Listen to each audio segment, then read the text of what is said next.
बेटा मैंने तुझसे कितनी बार मना किया, तू अपने हमारे दोस्तों के संग मत रहा कर। पापा वो आवारा है लेकिन मैं नहीं। बेटा अगर तुम भी संग रहेगा तो तू भी आवारा हो जाएगा। ऐसा कुछ नहीं होगा। अच्छा सुन, बाजार से 1 किलो सेब लिया। ठीक है चाचा, 1 किलो सेब चाहिए था।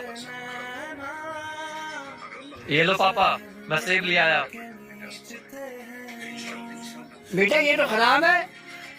सॉरी पापा, मैंने देखा नहीं, लाओ मैं इसे फेंक देता हूँ। नहीं बेटा, इन सबको फ्रिज में रख दे। नहीं पापा, ये खराब है, मैं इसको फेंक देता हूँ। कोई बात नहीं है, एक ही तो खराब है, इसे भी रख दे।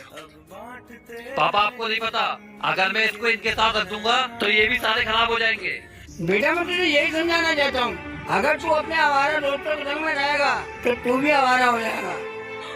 हाँ पापा, मैं समझ गया, आज से मैं नहीं रहूंगा।